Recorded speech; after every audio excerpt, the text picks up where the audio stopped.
들어라 이스라엘아, 쉐마 이스라엘. 하나님께서 이스라엘 백성들에게 말씀하실 때 항상 먼저 이렇게 말씀하셨습니다. 쉐마 이스라엘, 들어라 이스라엘아. 시각이 아니라 청각으로 우리를 이끄셨습니다. 시편도 마찬가지예요. 근데 시편 150편 중에서 청각이 아닌 시각적으로 보여주시는 말씀이 몇 편이 있습니다. 그 중에 한 편이 오늘 봉독한 시편 128편입니다. 그래서 이 시편에는 128편에는 별명 하나가 붙어 있어요. 그림으로 보여주는 시편, 이런 제목이 별명이 붙어 있는 시편입니다. 어떤 그림일까요? 한번 살펴보시죠. 그 전에 전해지는 이야기 하나 먼저 소개하겠습니다. 1852년, 그러니까 지금으로부터 한 170년 전이죠. 4월 10일 미국의 한 시민이 아프리카 알제리에서 사망했습니다. 이분이 죽은 지 31년이 지난 1883년 미국 정부는요, 이분의 유해를 본국으로 이송해 올 수 있었습니다. 유해를 실은 군함이 입항하는 순간에요, 그 항구에 도열해 있던 군악대의 연주, 예포 소리가 막 울려 퍼졌고, 그 자리에 대통령과 국무위원들, 모든 장관들이 다 나왔고, 수많은 사람들이 거대한 환영 퍼레이드를 벌였습니다. 자, 그런데 매우 흥미롭고 놀라운 사실은요, 이 환영 퍼레이드의 주인공이 유명한 정치인도 아니고 유력 인사도 아니고 아주 평범한 시민에 불과했다는 점입니다. 그럼에도 불구하고 그분의 유해가 고국으로 돌아올 때 대통령이 마중 나간 거예요. 국무위원들이 마중 나간 거예요. 이유가 무엇이겠습니까? 이유가 한 가지인데요, 그건 고인이 작사한 단 한 곡의 노래 때문이었습니다. 이 노래 가사가 미국인들의 가슴에 가장 소중한 가치가 무엇인지 깨닫게 해주는 강력한 메시지를 담은 노래였습니다. 그리고 온 국민들에게 감동을 주는 노래였습니다. 1823년 이 노래가 처음 불려진 이래로 지금까지도 전통 미국인들의 가정에서는 누구나 다 어린 시절 때 반드시 배우는, 가정에서 배우는 노래로 알려져 있습니다. 우리도 그렇게 다 배웠어요. 다행히 이 노래가 초등학교에 교과서에 실려 있다 그래요. 여러분 어떤 노래인지 아시죠? 즐거운 나의 집. 이 작사하신 분도 사실 크리스찬이고요, 여기에 곡을 붙이신 분도 크리스찬입니다. 하나님, 성경 말씀이 없어서 그런지 찬송가에 들어오지는 못했어요. 들어오면 딱 좋을 것 같은데요. 저는 학교에서 이 노래를 배우지 않았고요, 저희 어머니께서는 선교사님 밑에서 공부를 했습니다. 그래서 이 노래를 선교사님에게 배웠고, 저희 어머니는 제가 어릴 때 팅클 팅클 리틀 스타 뭐 있죠, 그죠? 반짝반짝 작은 별, 그런 노래도 다 어린 시절에 어머니로부터 배웠고, 이 노래도 어머니께서 가르쳐 주셔서 제가 아직도 기억하고 있는 노래입니다. Home Sweet Home, 제목이 그렇습니다. 유해로 돌아온 이분을 대통령과 전 국무위원, 전 미국 국민들이 환영하면서 마치한 이 노래, 이 작사하신 분이요, 존 하워드 페인이라는 분이었습니다. 여기에 영국 헨리 비숍 경이 작곡을 붙여서 우리 한글에서는 즐거운 나의 집 이렇게 알려져 있습니다. 원래 처음에는 1823년 10월 20일 필라델피아주에 있는 윈터 티볼리라는 극장에서 이 노래가 처음 소개가 되었는데, 이 처음 소개되던 그 자리에서 모든 사람들이 감동하고 좋아서 순식간에 소문이 나기 시작했던 노래로 알려져 있습니다. 그때 처음 불렀던 분이 누군지도 역사 기록이 잘 남아 있어요. 그래서 이 역사 기록이라는 게 기록된 것만 역사로 남아요. 참 기록을 잘한 것 같아요. 윌리엄스 부인이라고, 이분이 그곳에서 이 윈터 티볼리라는 곳에서 처음 불렀는데 그게 알려졌습니다. 미국 역사에서는요, 미국 내전, 북부와 남부가 전쟁을 치르지 않았습니까? 북부군의 대통령이 누구냐 하면 바로 아브라함 링컨이었습니다. 링컨이라고 알려져 있지만 그 당시엔 집에서는, 가정에서는 자라오는 순간에는 항상 에임이었습니다. 링컨의 이름이, 원래 이름이 뭐라고요? 에임이었습니다. 집에서 부르는 이름이 다르고 밖에서 부르는 이름이 다르죠. 에임이죠. 대통령이요, 북부분에 이 노래 연주를 조금 금지시켰다 그래요. 왜냐하면은 이 노래를 듣기만 하면 가정이 너무 떠오르고 가족이 늘 생각나니까 어떻게 해요? 군인들이 타령하는 거예요. 집에 가야 되겠다. 예? 내가 여기서 전쟁에서 죽으면 내 사랑하는 가족들, 부모, 형제들 다 못 만나는데, 예? 내가 죽어서 나라 지키는 것도 중요하지만 가정의 소중함이 너무 국가의 소중함보다 더 마음이 벅차오르니까 전쟁의 사기에 전의가 식는다는 거예요. 물론 대통령이 그렇게 금지시킨 건 아니고요. 예. 그 당시에 현장에 있는 장군들이 야, 노래 좀, 그 노래 좀 안 부르면 안 되겠냐. 부르니까 나도 눈물 나고 너도 눈물 나고 다 총 내려놓고 집에 가면 나라는 누가 지키냐, 소는 누가 키우냐 이 말이에요. 네. 그래서 그 노래는 부르지 말자 그랬어요. 듣는 모든 사람들이 누구든지 간에 자신의 고향, 가정, 가족들을 생각하게 되고 가정의 소중함을 생각하게 되고 또 가족을 그리워하게 되는 영감 있는 노래였습니다. 그래서 이 노래가 마침내 전 세계로 다 퍼져가서 또 전 세계 많은 사람들이 사랑하면서 부르는 노래가 되었습니다. 이 노래가 사랑받는 이유가 뭐겠습니까? 바로 삶의 근본인 가정의 소중함을, 그 가치를 일깨워주는 노래이기 때문에 그렇습니다. 가정의 행복이 진정한 최고의 행복인 것을 생각나게 해주는 노래입니다. 아무리 강조해도 지나치지 않는 것이 가정의 소중함입니다. 가정이 얼마나 소중한지 성경이 어떻게 말하고 있는지 간단하게 살펴보겠습니다. 여러분, 창세기의 이야기인데요, 하나님께서 엿새 동안에 온 우주 만물을 만드시고 극찬하셨습니다. 극찬. 뭐라고 극찬하셨어요? 보시기에 심히 좋았더라. 너무너무 좋았더라. 극찬입니다. 극찬. 네. 그렇게 말씀하셨던 하나님의 만족과 평가가 그러면 완벽한 것인가요? 극찬하셨으니까. 온 우주 만물을 만드시고 보시기에 심히 좋았더라 극찬하셨는데 완벽해서 극찬하신 걸까요? 아니요. 한 가지가 부족했습니다. 이것에 대해서 하나님은 솔직하게 표현하셨어요. 이 점에 대해서 성경이 이렇게 기록하고 있습니다. 창세기 2장 18절이에요. 여호와 하나님이 이르시되 사람이 혼자 사는 것이 좋지 아니하니 내가 그를 위하여 돕는 배필을 지으리라 하시니라. 극찬하셨지만은 좋지 않게 보였던 게 딱 한 가지가 있었던 거예요. 사람이 독차하는 것이 좋지 않게 보였다. 예. 독차하는 것만큼은, 아담이 독차하는 것만큼은 하나님의 마음에 걸린 거예요.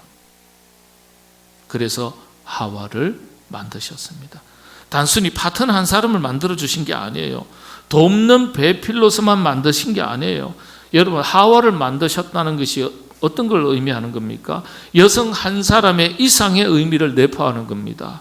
가정이 시작된 거예요. 가만히 살펴보면 에덴에서의 인간의 완전한 행복은 가정이 이루어졌을 때 비로소 시작되는 것임을 보여주는 겁니다. 예. 독차하는 것이 좋지 않게 보였으니까. 아담과 하와의 진짜 행복은요, 그래서 에덴이 있었기 때문이 아니에요. 에덴은 물론이지만은 에덴에서 시작된 가정이 있었기 때문에 아담과 하와가 행복한 겁니다. 가정이 있었기 때문에 완벽한 하나님의 동산 에덴이 아담과 하와 그들에게 행복의 동산이 될 수 있었습니다. 그래서 인간 아담과 하와에게는요, 에덴이 아니라 가정이 바로 최고의 행복인 것입니다. 최고의 행복이에요. 그런데 그 완벽했던 에덴 동산으로도 대체되지 않은 것이 바로 가정이에요. 에덴으로도 충분했다면 여러분, 하나님께서 아담의 배필 하와를 굳이 만드실 이유가 있나요? 없나요? 만드실 이유가 없죠. 에덴으로도 충분했다면 왜 만드셨겠어요? 충분하지 않았다는 거예요. 독차하는 것이 좋지 않게 보였다는 거예요. 충분하지 않았다는 뜻이죠. 그 완벽한 하나님의 동산 에덴에서조차도 누릴 수 없었던 그 무엇 하나가 있었는데 그게 바로 가정이라는 겁니다. 가정. 이게 가정이 가지는 가치요 의미입니다. 가정은 에덴 동산으로도 대신할 수 없을 정도로 고유하고도 소중한 가치를 지닌 것입니다. 이처럼 가정이 소중해요. 사실 그리스도인들은 물론이고 수많은 성서학자들도 이 죄로 인해서 이 지상낙원 에덴을 잃어버린 것을 안타깝게 여깁니다. 틀린 건 아니지만 정확한 건 아니에요. 더 우선하는 것이 있는데 그게 바로 가정입니다. 엄격한 의미에서 죄로 인해서 하나님과의 관계가 깨어지면서 인간이 겪게 된 최고의 비극은 신락원이 아니라 최고의 행복의 울타리였던 가정이 흔들리고 깨어진 것입니다. 부부관계가 깨어지고 살인으로 두 형제 관계가 깨어진 것입니다. 그리고 아들 가인이 부모의 품을 떠나서 유리방랑하게 된 것입니다. 부모 자녀와의 관계가 깨어진 겁니다. 가정은 부부관계, 부모 자식 관계, 그리고 형제 자매 관계가 가정 질서의 기초입니다. 이 기초가 다 깨어진 거예요. 신랑이 문제가 아니라 가정이 무너지고 깨어진 게 문제인 거예요. 일반적으로 그리스도인들은 그 완벽했던 신락원에 대해서 에덴 동산을 잃어버린 것에 대해서 먼저 안타까워합니다. 물론 맞기도 합니다만 우리가 주목해야 될 것은 바로 가정이에요. 가정이 깨어진 것에 대해서 더 안타까워해야 되는 겁니다. 하나님께서 에덴에서조차도 얻을 수 없는 가장 큰 행복의 처소로서 주신 가정이 그리고 가족 관계가 마침내 깨어졌기 때문입니다. 결국 그래서 우리 인간은요, 가정에서 행복해질 수 없다면 세상 어디에서도 행복해질 수 없다는 것을 기억하셔야 합니다. 오늘 본문을 보겠습니다. 행복한 한 가정의 모습을 아주 실감나게 자세히 보여주고 있습니다. 성경 본문이 보여주는 행복한 가정의 조건은 어떤 것입니까? 오늘 우리의 관점에서 한번 살펴보겠습니다. 첫 번째는 감사가 풍성한 가정입니다. 여러분들 많은 것이 있어야 감사하는 것 아닙니다. 부족해도 그것이 귀한 줄 알고 하나님의 선물인 줄 알면 감사가 나오게 되는 겁니다. 여러분들 감사가 풍성한 가정 다 되시기를 바랍니다. 성경이 말하는 행복한 가정의 첫 번째 조건 가만히 보시면요, 오늘 보니까 2절 한번 보실까요? 2절에 보면 네가 네 손이 수고한 대로 먹을 것이라 네가 복되고 형통하리로다. 한글 성경에는요, 손이 수고한 대로 이렇게 번역을 했지만 원문은 어떤 뜻인지 아세요? 고생하고 얻은 것을 이렇게 되어 있습니다. 제가 원문 봤어요. 고생하고 얻은 것이에요. 그저 수고가 아니에요. 고생했다는 거예요. 예? 고생하고 얻은 것을, 그래서 정확하게 번역하면 수고한 만큼이 아니에요. 고생하고 난 뒤에 얻게 된 떡에 대해서 감사하며 먹으라는 것입니다. 이게 무슨 뜻일까요? 성경은 고생의 많고 적음에 관계없이 고생하고 난 뒤에 얻은 것, 그러니까 얻은 것이 많을 수도 있고 적을 수도 있어요. 그런데 고생하고 난 뒤에 얻게 된 떡에 많고 적음에 관계없이 고생한 대로 얻게 된 떡에 대해서 감사하라고 가르쳐 주십니다. 작은 것에도 감사하라는 거예요. 많은 것은 물론이고요. 고생하고 우리는 이것밖에 못 얻었네. 손해된 것 아닐까? 남들은 이만큼 얻었는데 관계없이 아무리 수고를 많이 했어도 얻은 것이 있다면 감사하라는 거예요. 그래서 여러분들 많이 얻는 것이 중요한 것이 아니라 고생하고서요, 고생한 만큼만 얻어도 큰 감사의 제목입니다. 우리가 고생을 어떻게 합니까? 뼈 빠지게 고생했는데도 뼈 빠지게 고생한 만큼도 못 얻는 경우가 얼마나 많습니까? 그것에 대해서도 하나님께서 감사를 하셨는데 고생한 만큼만 얻어도 큰 감사의 제목인 줄로 믿으시기를 바랍니다. 예? 예. 그래야 복된 겁니다. 하나님께서는 우리 가정이 그래야 한다고 가르쳐 주셨습니다.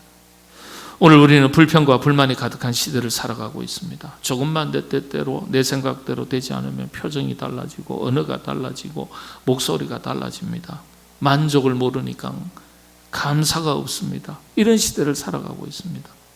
우리 가정에서부터 감사를 회복할 수 있어야 되겠습니다. 행복한 가정은 감사가 가득한 가정인 줄로 믿으시게 되기를 바랍니다.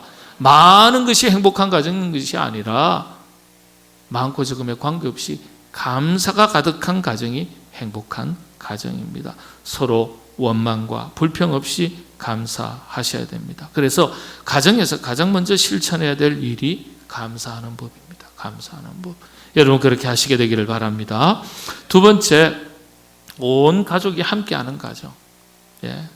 온 가족이 한 상에 둘러앉아 식사를 하는 장면을 오늘 보여주고 있습니다. 3절이죠. 한번 보겠습니다. 내 집 안방에 있는 내 아내는 결실한 포도나무 같으며 내 식탁에 둘러앉은 자식들은 어린 감람나무 같으리로다. 결실한 포도나무. 잘 익은 열매를 볼 때 마음이 즐겁지 않습니까? 풍요로움을 느낍니다. 행복합니다. 아내를 보니까 아이고 저 옆였네. 그런 분은 아무도 안 계세요. 근데 남편을 부를 때 어떻게 부르죠? 남편이 아내가 마음에 안 들면 옆였네 저폈네 그래요. 남편은 뭐라고 부르죠? 그렇죠. 예배 중간에 예배니까 뭐 그렇게 부를 수도 없죠. 아이고 저 인간 그래. 언어가 달라져서는 안 되겠죠. 그런데 보니까 포도나무 같다. 잘 익은 포도나무, 결실한 포도나무. 행복한 거예요. 그저 쳐다만 봐도 행복해. 부부지간에 서로 쳐다만 봐도 행복한 여러분 부부관계 되시기를 바랍니다. 혼자 되신 분은 더 감사하시게 되시기를 바랍니다. 부부지간에 서로 얼굴 마주보고 야, 잘 만났다. 고맙습니다. 이렇게 해야지 행복한 인생이지. 아이고 내가 예전에 줄 섰는데 내 뒤에 그렇게 생각하시면 그 인생이 끝날 때까지 비극이에요. 비극. 그러니까 하나님께서 가장 좋은 믿음의 배포를 주신 줄로 믿고 항상 소중하게 여기시게 되기를 바랍니다. 요즘 세상 한 가족이 함께 식사한다는 게 여간 어려운 게 아니에요. 남편과 아내도 같이 식사하기가 쉽지 않습니다. 근데 성경에서 식사는요, 단순히 밥을 먹는 것만을 의미하지 않아요. 한 마음 한 뜻이 되는 가정의 모습입니다.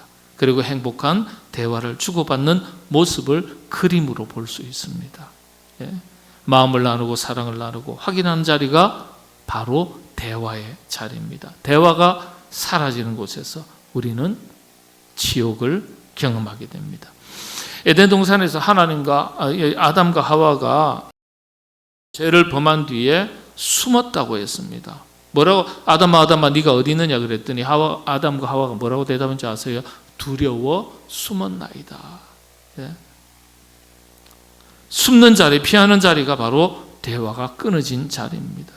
현대사회 가족들에게 가장 큰 위기는요, 가족들 간의 대화가 사라지기 시작했다는 점입니다. 가정의 근간이 흔들리는 거예요. 오늘 우리 시대의 특징 중 하나가 관계 빈곤입니다. 도시 문명, 군중 속에 살아도 관계로부터 고립, 단절, 소외를 경험하고 삽니다. 인간관계의 피로감, 어려움이죠. 이런 것들을 느끼면서도 또 관계에 대해서 목말라 하는 거예요. 가정도, 교회도 마찬가지입니다. 가정은 이것을 극복하는 첫 번째 자리입니다. 여러분, 좋은 관계는 행복으로 이어집니다. 가정에서부터 시작해야 될 일입니다. 어떻게 해야 될까요? 미국의 유명한 가정회복 심리학자인 제임스 해치 박사는요, 행복한 가정은 관계 회복에서부터 시작되고 가족관계의 회복은 대화의 회복에서부터 시작된다 그랬습니다. 제임스 해치 교수가 행복한 가정을 만들어가기 위한 세 가지 조건이 있는데 간단합니다. 입을 열며 또 귀를 열고 그리고 함께 계획을 세우라. 한마디로 대화를 많이 나누라는 뜻입니다. 여러분들 가족 간에 대화가 풍성한 그런 사랑의 대화가 풍성한 가정들 다 되시기를 바랍니다. 예, 대화는 어떤 사람들 그러죠. 대놓고 화내기. 예, 그러면 안 됩니다. 그리스도인들에게 아름다운 말 세 가지가 있다고 말하죠. 고운 말, 바른 말, 믿음 있는 말. 근데 이 중에서 제가 바른 말을 가만히 생각해 보니까요, 바른 말이 다 좋은 건 아니에요. 옳고 그름을 명확히 하는 입 바른 소리 잘하는 사람들이 있죠. 똑똑 떨어지게 옳고 그름을 명확하게. 근데 맞는 말이에요. 근데 기분은 나빠요. 맞죠? 입 바른 말이 그런 말이에요. 말은 맞는데 정확한데 옳고 그름이 명확한데 입 바른 말은요, 사람의 마음을 때때로 불편하게 합니다. 예. 그래서 다 좋은 게 아니에요. 입 바른 말의 기준은요, 옳고 그름이 기준이 아니에요. 사람을 살리는 것이 기준이 되어야 돼요. 사람을 살리는 것이. 사람을 살리는 말이 바른 말이에요. 사람을 살리는 말이 아니라면 어떠한 말이라도 그건 바른 말이 아니에요. 그래서 고운 말, 부드럽고 축복하는 말, 격려하는 말, 바른 말, 사람을 살리는 말, 그리고 믿음 있는 말, 이 세 가지 말로 아름다운 대화가 가득해서 행복이 날마다 풍성해져가는 가정이 다 되시기를 바랍니다. 마지막 세 번째가요, 오늘 128편에 보면 참 그렇습니다. 여호와를 경외하며 그의 길을 걷는 자마다 복이 있도다. 이와 같은 복이 있다. 이와 같은 복이 있다. 여호와를 경외하며, 전제 조건입니다. 그리고 5절을 한번 보실까요? 5절 6절에 보면 여호와께서 시온에서 내게 복을 주실지어다 그랬어요. 시온에서 하나님 계신 곳, 성전, 말씀. 시온은 하나님이 계신 곳이니까 하나님 그 자체를 말하는 거예요. 네. 그래서 하나님께서 복을 주시는데 예루살렘의 번영을 볼 것이라 그랬어요. 여호와 중심의 가정을 말하는데요. 여러분, 인생의 최대 비극은요, 가장 사랑하는 가족이 영혼 구원을 얻지 못한 채로 살아가는 것입니다.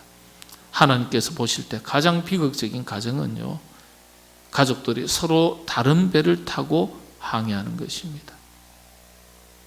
그러니까 믿음의 가정을 이루어 나가기 위해서 여러분들 결단하시고 기도하시고 땀을 흘리시고 수고하셔야 돼요. 가장 귀한 열매는요, 가족들의 영혼 구원의 열매입니다. 영혼 구원의 열매. 더 나아가서 가장 위대한 일은 믿음의 큰 가문을 이루어 나가는 것입니다. 이게 그리스도인들에게는 최고의 행복입니다. 그런데 여호와를 경외하며 시온에서 복을 주실지어다. 믿음의 가문을 이루는 걸 말하는 거예요. 여러분들 자식이 성공했다고 기뻐할 일이 아니에요. 믿음 없이 성공하는 것이 위기입니다. 사업이 번창하고 하는 일마다 다 될 때요, 하나님 없이 성공하는 것을 경계하셔야 돼요. 예. 우리는 하나님 없어도 성공하면은, 많은 것을 얻으면은 하나님께서 나에게 복을 주셨다고 생각하는 경우가 많이 있어요. 인간의 노력으로도 상당한 부를 쌓고 상당한 행복을 누릴 수 있습니다. 제한적이고 일시적인 거예요. 일시적이고 제한적인 것에 대해서 그것이 하나님의 은혜인 것으로 착각하시면 안 돼요. 그래서 여러분들, 우리의 가정이 하나님 은혜 주시는 큰 축복의 현장이 되려면 첫 번째가 믿음의 가정, 가문을 이루는 것입니다. 여러분 가정이 비극의 가정이십니까? 행복의 가정이십니까? 행복의 동산이십니까? 아니면 정말 안타까움이 가득한 비극의 동산이십니까? 세상적인 기준이 아니라 하나님의 말씀을 기준으로 볼 때는 온 가족이 믿음의 가족이 되는 것이 가장 복되고 귀한 것입니다. 그래서 우리 인간은 가정에서 행복해질 수 없다면 세상 어디에서도 행복해질 수가 없습니다. 그러니까 첫 번째 조건이 믿음의 복된 가정이 되는 것입니다.